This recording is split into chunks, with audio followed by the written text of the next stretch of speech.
Il existe, dissimulé derrière les collines épaisses de l'Ardèche, un village sans nom que les cartes modernes ne daignent plus mentionner.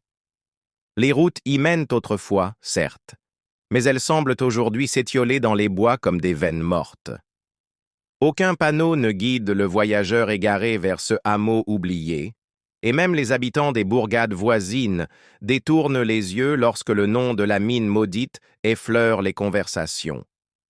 On l'appelait autrefois Valgrange, un nom doux qui, au fil du temps, s'est teinté de cendres et de murmures. Le village s'est bâti autour d'une mine d'ardoise, exploitée depuis le XVIIIe siècle. Cette mine, profonde et capricieuse, était le cœur battant de Valgrange. Chaque famille y avait un lien.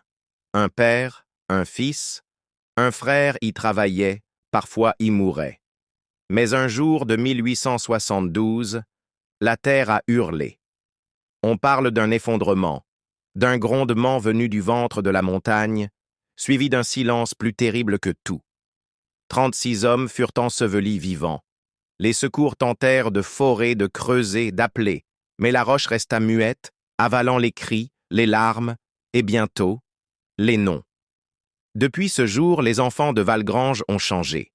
Les villageois, autrefois solidaires et pieux, commencèrent à observer leurs enfants avec méfiance. Des enfants nés après la catastrophe, n'ayant jamais mis un pied dans la mine, montraient des comportements étranges. Ils se réunissaient seuls, la nuit, autour du puits scellé de l'ancien puits d'aération. Ils parlaient entre eux dans une langue incompréhensible. Ils refusaient l'eau bénite. Ils ne pleuraient jamais. Certains villageois pensèrent à une simple folie collective, un contre-coup du deuil, un traumatisme transgénérationnel. Mais d'autres, plus sensibles aux signes, virent dans ces enfants les reflets distordus des mineurs disparus. On racontait que leurs yeux, dans l'obscurité, luisaient comme ceux des bêtes, qu'ils ne dormaient jamais plus de 2 heures, qu'ils connaissaient des secrets que personne ne leur avait appris. La rumeur enfla, insidieuse. Un soir de Toussaint, une vieille femme, mère Guylaine, affirma avoir vu 3 enfants nus, couverts de suie, réciter une litanie face à la pierre tombale d'un mineur mort depuis 30 ans. Elle jura que la pierre avait tremblé et qu'une main noircie avait effleuré la mousse. On la traita de folle. Elle disparut 3 jours plus tard et sa maison fut trouvée vide, la porte grande ouverte, la soupe encore chaude sur la table. C'est à ce moment-là que le silence s'installa. Les familles commencèrent à quitter Valgrange. Pas en masse, pas avec bruit, juste discrètement. Une charrette de meubles à l'aube, des volets clos, une maison abandonnée. Les enfants restaient, eux. Certains s'enfuirent dans les bois quand on tenta de les emmener. D'autres se cachaient dans la mine. Plusieurs adultes disparurent sans que personne n'ose les chercher. Puis, un jour, plus personne ne parla de Valgrange. Les cartes l'effacèrent, les archives le rayèrent. Les prêtres bénirent de la terre alentour sans jamais nommer ce qu'ils combattaient.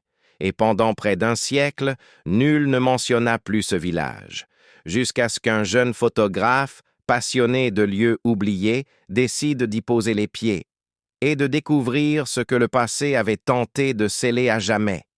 Mais les ruines ne sont pas la seule chose que l'on trouve en s'approchant du village de Saint-Aël. Certains voyageurs affirment que l'air lui-même change à l'approche. Il devient plus dense, plus humide, chargé d'un parfum métallique et fade qui rappelle la rouille et la pierre mouillée.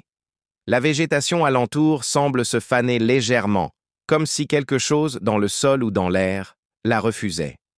Les corbeaux, habituellement bavards et moqueurs, volent en silence autour du périmètre, ne franchissant jamais une certaine limite invisible. Une barrière que personne n'a jamais réellement comprise. Les cartes modernes ignorent volontairement Saint-Aël. Et ce n'est pas une erreur. En réalité, en fouillant les archives communales, on découvre qu'à partir de 1902, les autorités décidèrent de ne plus faire figurer le nom du village sur les plans régionaux. Une décision rarissime, motivé par une série d'événements inexpliqués qui frappèrent la communauté. Disparition d'enfants, éboulement sans cause géologique, maladie inconnue. La mémoire officielle fut effacée lentement, remplacée par des histoires confuses, des légendes déformées et des silences. Une de ces histoires parle d'un garçon du nom de Clément, né dans le village à la fin du XIXe siècle. Il était l'un des rares enfants à être né pendant la dernière décennie où la mine était encore exploitée. On raconte qu'il avait les yeux gris cendre et qu'il refusait de parler de ses rêves. Selon sa mère, il se réveillait souvent en criant, les mains griffées comme s'il s'était battu avec une bête. Un jour, Clément entra seul dans la mine abandonnée. Il n'en revint jamais. Mais durant les semaines suivantes, ses cris se firent entendre sous terre, à travers les bouches d'aération rouillées, comme des échos perdus dans le temps. Ce fut le début du grand silence. Les villageois, terrorisés, cessèrent d'entrer dans la mine. Même les plus rationnels, ceux qui ne croyaient ni aux esprits ni aux malédictions, commencèrent à fuir. Une trentaine d'habitants partirent dans la nuit sans prévenir personne. Certains furent retrouvés noyés dans les marais voisins, les yeux grands ouverts, leurs bouches figées dans une expression de terreur extrême. D'autres ne furent jamais retrouvés du tout. Le curé du village, l'abbé Leroux, tenta de maintenir l'ordre. Il prêchait dans une église vide, parlant à des bancs vides, priant pour les âmes de ceux qui avaient fui. Dans ses lettres retrouvées bien plus tard, il parlait d'un « poids invisible » qui s'alourdissait chaque jour sur les épaules des habitants, d'un murmure qui infestait les songes et les silences. Il disait que la mine n'était plus seulement un lieu, mais une plaie béante dans la terre, un point de passage entre le monde des vivants et un autre, plus ancien, plus profond, où les lois du jour et de la nuit n'avaient de plus cours. La mine de Saint-Aël n'était plus exploitée depuis 1886, mais personne n'avait osé sceller ses entrailles. Les planches de bois pourries étaient toujours là. Les rails rouillés disparaissaient dans l'obscurité, comme un serpent de fer retournant dans sa tanière. Certains disent que la nuit, des silhouettes se tiennent à l'entrée, immobiles, comme en attente, des formes d'enfants. Mais leurs membres sont trop longs, leurs yeux trop grands, et leurs gestes trop lents, comme s'ils imitaient maladroitement ce que signifie être humain. La légende veut que Clément ne soit jamais mort. Pas vraiment. Qu'il soit devenu autre chose, et que dans les profondeurs, il attende encore. Pas pour revenir, mais pour appeler. Au fil des années, les rares personnes qui tentaient de documenter les mystères de Sainte-Aël se heurtaient à un mur de silence. Les anciens du coin baissaient les yeux dès que l'on mentionnait la mine ou les enfants. Certains murmuraient qu'il ne fallait pas réveiller les souvenirs, d'autres prétendaient simplement ne rien savoir. Mais un homme osa aller plus loin. Julien Meignier, un ethnologue passionné par les récits oubliés de Bretagne. En 1978, il décida d'explorer les ruines du village, sans autorisation, muni de son carnet de notes, d'un magnétophone à bande et d'une détermination presque suicidaire. Julien arriva à Saint-Aël un matin de septembre. La brume enveloppait les collines et les pierres moussues semblaient suinter d'un froid étrange.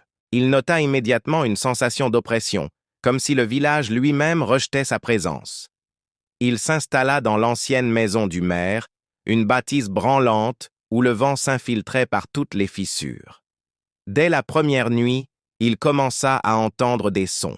D'abord, des pas, puis des chuchotements.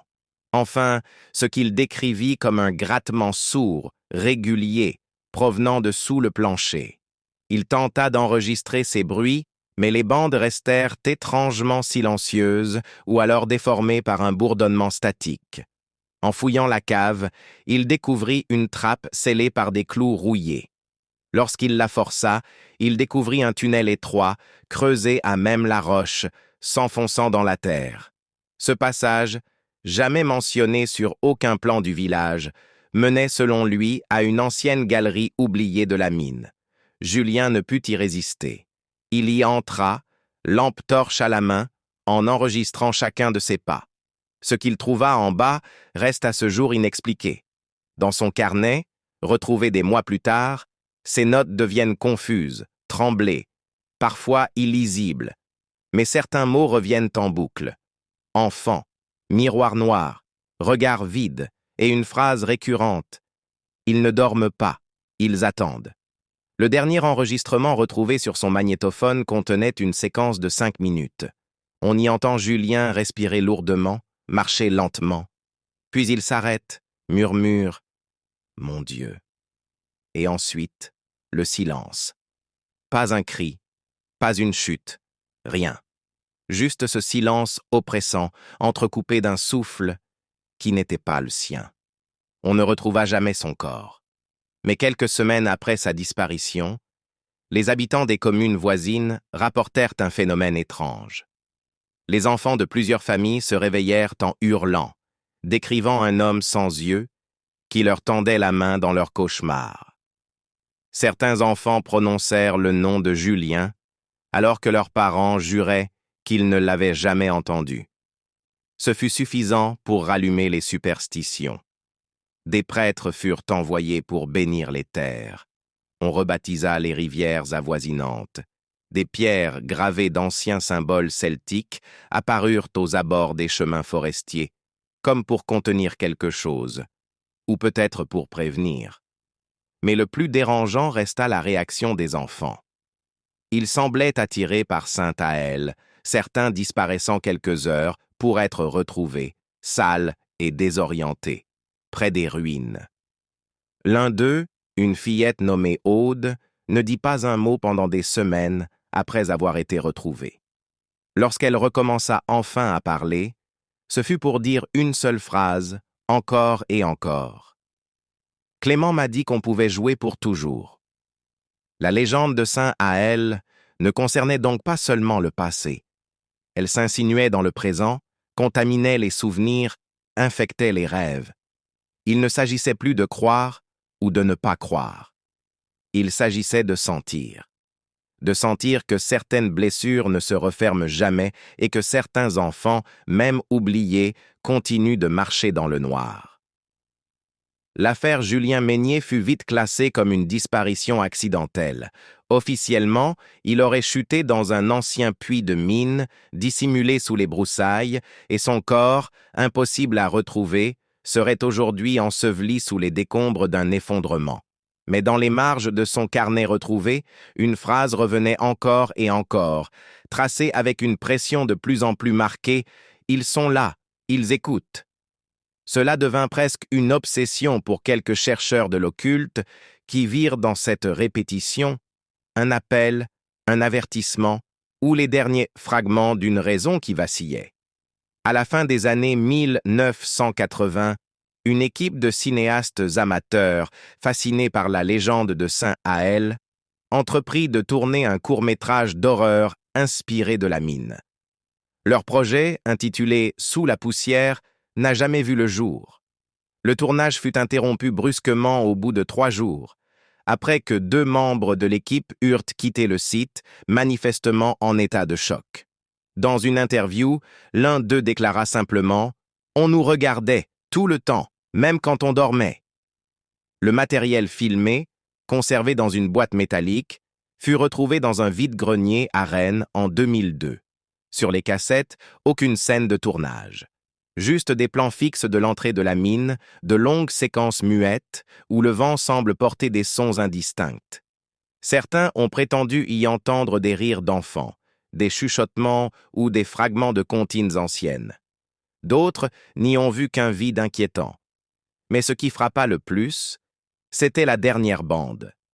Un plan de nuit, filmé depuis l'intérieur d'une maison abandonnée, où, pendant quelques secondes, apparaît une silhouette enfantine dans le cadre d'une fenêtre, les yeux entièrement noirs, fixant la caméra. Ce n'était pas un effet spécial. La bande devint un objet de fascination. Des vidéastes, des spirites et même des prêtres se penchèrent sur son contenu. Certains affirmèrent que regarder la bande provoquait des cauchemars identiques, dans lesquels une main d'enfant surgissait du sol pour tirer le rêveur dans l'obscurité. D'autres disaient que la bande n'était qu'un reflet de la peur collective, un totem psychique. Mais tous s'accordèrent sur un point. Saint-Aël était plus qu'un village oublié. C'était une balafre ouverte dans le tissu du réel. Un lieu où les souvenirs ne mouraient jamais vraiment. Ce fut à cette époque que l'on redécouvrit le nom de Clément Bérard, l'enfant disparu en 1910. Un archiviste de l'université de Nantes retrouva un carnet scolaire à son nom, datant de 1909. À l'intérieur, des dessins inquiétants, des silhouettes pendues à des arbres, des galeries souterraines remplies de figures floues, et surtout, un motif répété à l'encre noire, une porte encadrée par 2 croix, et en dessous, une inscription tremblante. « Nous sommes les voix du sol ». Ce dessin allait devenir l'emblème involontaire de ceux qui croyaient en la malédiction du village. Plus tard, un autre document fut mis au jour dans les archives ecclésiastiques de Quimper. Il s'agissait d'un courrier daté de 1911, écrit par le curé de Saint-Aël à l'évêché. Il y implorait l'envoi d'un exorciste, parlant de choses enfouies que Dieu lui-même ne veut plus voir. L'évêché ne répondit jamais, et l'année suivante, l'église fut abandonnée. Elle se tient encore debout aujourd'hui, prise dans les ronces, son clocher penché comme un doigt pointé vers le sol. On dit que certaines nuits, on y entend des chants, pas de prières, des voix aiguës répétant des noms oubliés, parmi eux Clément, Aude, Julien. Et toujours cette question suspendue, que sont devenus les enfants disparus? Au fil des décennies, le nom de Saint-Aël disparut progressivement des cartes, comme effacé par une main invisible. L'ancien chemin de fer desservant la commune fut abandonné, les panneaux de signalisation retirés, et les rares habitants qui y vivaient encore furent relogés sous prétexte de sécurité minière. Officiellement, la terre devenait instable. Officieusement, on disait qu'elle hurlait la nuit. En 1998, un ethnologue du nom de François Valois, passionné par les mythes régionaux, se rendit clandestinement sur le site de l'ancienne mine avec une équipe réduite. Il espérait y retrouver des traces de folklore oral, peut-être même des artefacts restés enfouis. Il ne revint jamais. Seuls furent retrouvés, à l'orée de la forêt, des enregistrements audio grésillants. Dans les bandes, des fragments de voix, certaines parlaient breton ancien, d'autres n'étaient que des murmures ou des sons perçants, à la limite du supportable. Mais ce fut la dernière piste avant le silence complet. L'État plaça officiellement la zone en secteur forestier protégé, rendant tout accès illégal. Les drones y sont brouillés. Les GPS s'éteignent mystérieusement. Même les cartes satellites floutent involontairement la zone. Un oubli numérique imposé, comme si l'endroit refusait d'être vu, même par les machines. Mais certains continuèrent à s'y aventurer. En 2015, un groupe de passionnés d'urbex publia une vidéo intitulée « Le village qui n'existe plus ». Le montage montrait un village fantôme, les maisons en ruine, certaines encore meublées, comme si leurs occupants étaient repartis précipitamment. La vidéo était entrecoupée de bruits incongrus, rires d'enfants, chants mineurs, et par moments, un cri étouffé. Mais le plus troublant fut le dernier plan. Une caméra tombée au sol, montrant l'entrée d'un boyau creusé dans la terre, non répertorié sur les plans miniers connus. Une main d'enfant, pâle et sale, en sortait lentement. Puis la vidéo s'interrompait. La chaîne fut supprimée 3 jours plus tard. Tous les membres de l'équipe quittèrent Internet sans laisser de traces. Les comptes désactivés. Les noms introuvables. La rumeur courait désormais que Saint-Aël n'avait jamais vraiment été un village comme les autres. Que ses fondations avaient été posées sur quelque chose de plus ancien, de plus noir. Que la mine n'avait pas été creusée pour extraire du charbon, mais pour sceller une porte. Une porte que des enfants, en jouant, avaient peut-être ouverte. Les archives départementales conservent une lettre étrange, datée de 1911, signée d'un homme nommé Frère Albin, un moine reclus de l'abbaye de Plouguer-Nével. Ce document, jamais officiellement reconnu, fut découvert dans une reliure ancienne par un historien local. Dans cette lettre, frère Albin écrivait « Le mâle sous Saint-Aël ne dort plus. Il respire. Il écoute. Il prend la voix des enfants pour mieux entrer dans le cœur des hommes. Il ne faut pas creuser plus. Il ne faut plus jouer sous terre. » Plus troublant encore, un passage était griffonné dans la marge, à l'encre brune. « Ils les ont ramenés, mais ce ne sont plus eux.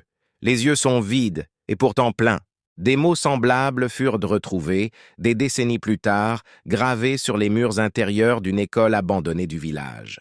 L'établissement, construit à proximité de l'ancienne galerie Nord, avait été déserté subitement en 1936. Aucun registre ne mentionnait cette fermeture, ni même les noms des enfants inscrits cette année-là. En 2021, un enquêteur amateur passionné de lieux oubliés, Julien Mérat, se rendit discrètement dans les bois autour de Saint-Aël. Il posta un fil sur un forum spécialisé, détaillant chaque étape de son exploration. Il décrivait une ambiance suffocante, comme si l'air y était plus dense, plus humide, malgré l'absence de pluie. Il trouva l'ancienne école. Les photos qu'il publia provoquèrent une onde de choc.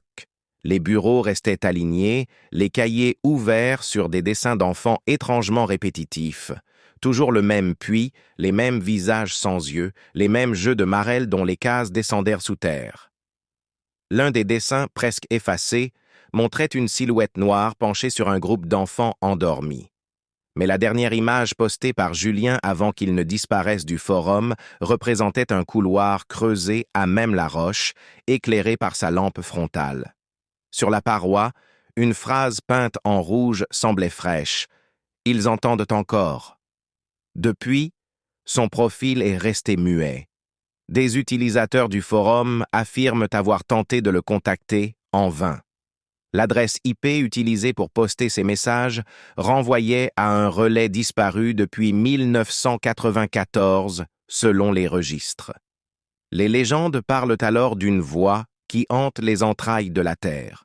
Une voix douce, familière, capable de murmurer le prénom de quiconque s'en approche, une voix qui appelle, qui supplie et qui promet. Ceux qui l'entendent ne peuvent résister. Ils suivent. Ils descendent, ils ne reviennent pas. Le plus sinistre reste les témoignages d'enfants dans les villages environnants. Certains affirment rêver d'un autre village, en contrebas d'une forêt. Un endroit brumeux, où les maisons pleurent, où les jeux d'enfants ne s'arrêtent jamais, où les rires deviennent hurlements, sans que personne ne s'en aperçoive. Ces enfants se réveillent en pleurant, parfois en hurlant, et toujours en murmurant un même nom, Aël. L'histoire aurait pu s'arrêter là, ensevelie sous les couches d'oubli et de déni. Mais un événement survenu en 1997 rouvrit une brèche que beaucoup auraient préféré laisser fermer. Un groupe d'archéologues bénévoles, mandatés pour étudier des anomalies géologiques autour de l'ancien site minier, décida d'explorer un gouffre effondré, situé à l'est du village. La cavité, surnommée le Trou du Vent, avait été évitée pendant des décennies. Selon les anciens, le sol y respirait, une étrange exhalation rythmée par des bruits sourds venus des profondeurs. Dès les premiers mètres, les archéologues furent frappés par une impression d'inversion acoustique. Les sons semblaient se propager à l'envers, les voix ricochaient sans logique sur les parois, parfois répétant des mots jamais prononcés. Le plus jeune du groupe, un certain Étienne Malgras, nota dans son carnet « Le silence ici a un goût métallique, comme si le gouffre avalait le son, mais qu'il n'était pas rassasié. » Au 8e jour d'exploration, ils mirent à jour une ouverture murée, un arc de pierre scellé par du plomb noirci. Gravé au-dessus, on distinguait une inscription en latin abîmé. « Et si vos enfants vous fuient, c'est que vous avez trahi la lumière. » Ils n'ouvrirent pas la porte. L'équipe remonta, terrifiée par une série de craquements et de souffles perçus à l'intérieur de la galerie. 2 jours plus tard, ils quittèrent le site précipitamment, refusant d'en parler publiquement. Officiellement, leurs travaux furent classés sans suite pour manque de fondements exploitables. Mais dans un courrier non publié, Étienne écrivit à sa sœur, « Ce que nous avons vu là-dessous n'avait rien d'humain. Je pense que l'on a bâti ce village sur un pacte très ancien, et que ce pacte tient encore par des moyens qu'on ne devrait pas nommer. » Depuis cette expédition, 3 membres du groupe furent déclarés disparus, dont Étienne lui-même. Leurs derniers courriers, retrouvés dans une boîte verrouillée chez sa sœur, contiennent tous des phrases écrites de façon frénétique, toujours la même. « Je les entends dans la pierre, ils grattent, ils veulent sortir. » Le silence des autorités locales fut total. À Saint-Aël, on évite d'évoquer ce pan de l'histoire. On murmure simplement que le sol est capricieux, que les vieilles mines bougent encore. Mais la vérité est autre. Elle rampe sous la surface, faite d'échos, d'enfants oubliés, et d'un serment dont les conséquences résonnent toujours. En 2005, une tempête d'une rare violence frappa les hauteurs de Saint-Aël. Des arbres centenaires furent arrachés, les chemins s'effondrèrent, et l'eau déferla dans les vallées, avec une rage oubliée. Mais c'est ce que la pluie mit à jour qui bouleversa à jamais le fragile équilibre du village. Au nord de l'ancien hameau minier, là où les terres n'avaient pas été touchées depuis des générations, une coulée de boue dégagea une structure de pierre, presque intacte, bien qu'ensevelie depuis au moins un siècle. Il s'agissait d'une chapelle souterraine, minuscule et sans croix, sans autel, sans fenêtre. Juste un cercle d'ardoise au centre du sol, gravé de symboles inconnus et de mots effacés. Sur les murs, on distinguait des fresques rudimentaires, des silhouettes noires, aux yeux démesurés, entourant des enfants aux membres tordus, aux visages sans bouche. L'évêché refusa de commenter. Les autorités locales scellèrent le site sous prétexte de risque d'effondrement. Mais un photographe amateur, Lucien Darzac, réussit à s'introduire une nuit pour documenter ce qu'il appelait le sanctuaire de la honte. Il publia une série de clichés flous sur un blog obscur avant de supprimer le tout 2 semaines plus tard sans explication. Il déclara simplement « Je croyais chercher la vérité. Je crois maintenant que certaines vérités cherchent ceux qui les regardent trop longtemps. » Quelques semaines après, Lucien fut retrouvé chez lui, inconscient, les mains en sang. Il avait gravé dans les murs de sa chambre, à l'aide de ses ongles, une phrase unique et répétée à l'infini. « Ils attendent qu'on les rejoigne. » Le maire de l'époque, pressé par les rumeurs, organisa une réunion publique pour calmer les esprits. Il affirma qu'aucun danger n'existait, que la chapelle serait enfouie de nouveau pour des raisons de sécurité. Mais à la fin de son discours, un vieil homme se leva. Il n'était pas sur la liste des habitants. Son visage était étranger, mais son accent breton pur. Il dit seulement « On a bâti ce village sur les ossements d'un secret. Vous avez voulu oublier les enfants. Eux ne vous ont jamais oublié. » Il quitta la salle sans qu'on le voie repartir. Personne ne l'a jamais identifié. Certains pensent qu'il faisait partie des derniers descendants des mineurs disparus. D'autres affirment qu'il n'était pas vivant. Ce fut la dernière fois que le nom de la chapelle fut évoqué publiquement. Le temps passa, et le silence retomba sur Saint-Aël. La forêt regagna lentement du terrain sur les ruines de la mine. Les générations suivantes grandirent avec des souvenirs fragmentés, des interdits muets, des silences entre les mots. Mais rien ne fut vraiment oublié. Les enfants du village, ceux qui naquirent après la tempête, faisaient tous le même rêve. Ils rêvaient d'un couloir étroit aux parois humides où résonnaient des chuchotements indistincts. Au bout, une porte de fer sans poignée qui s'ouvrait lentement, livrant passage à un escalier qui descendait, sans fin. Et toujours, avant de se réveiller en sueur, une voix douce, presque chantante, murmurait à leur oreille « Descends, tu les connais déjà ». Les psychiatres locaux attribuèrent cela à un phénomène collectif post-traumatique, un résidu inconscient de l'histoire tragique de la région. Mais les enfants, eux, savaient que ce n'était pas une simple invention. Certains affirmaient reconnaître les visages du rêve. Des enfants comme eux, mais plus pâles. Leurs yeux vides semblaient pleurer sans larmes, leurs mains cherchaient à s'agripper à ceux qui venaient. En 2011, une jeune fille nommée Élise, âgée de 10 ans, disparut sans laisser de traces. Sa chambre était intacte, aucune trace d'effraction. Juste une chose. Sous son lit, gravée à la craie sur le parquet, une spirale, identique à celle qu'on retrouvait sur les vieilles gravures de la chapelle ensevelie.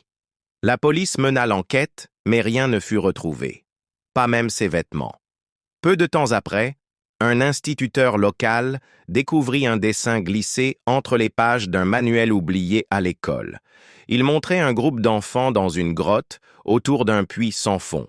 Au-dessus d'eux, un enfant aux yeux blancs tendait les bras. Au verso, une phrase maladroitement écrite « On est encore là, on veut jouer ». La peur s'installa définitivement à Saint-Aël. Plusieurs familles quittèrent le village. Les terres furent revendues à bas prix, les projets touristiques abandonnés. Les cartes modernes cessèrent peu à peu d'afficher le nom du lieu. Les GPS se trompaient, les panneaux disparaissaient, comme si Saint-Aël refusait de figurer parmi les vivants. Aujourd'hui, seuls quelques habitants y résident encore, tous âgés, tous liés par un pacte tacite de silence. Interrogés, ils ne parlent jamais de la mine ni des disparus. Ils baissent les yeux. Certains murmurent une prière, d'autres ferment leurs portes, et au centre du village, là où la chapelle fut enterrée une seconde fois, le sol reste anormalement froid. Même en plein été, aucune plante ne pousse à cet endroit, et certains soirs, quand le vent souffle du nord, les enfants qui dorment entendent quelque chose, un grattement, une chanson, un rire trop doux pour être humain. La mine est fermée, les archives ont brûlé, mais les enfants ne sont jamais partis. Ils attendent toujours.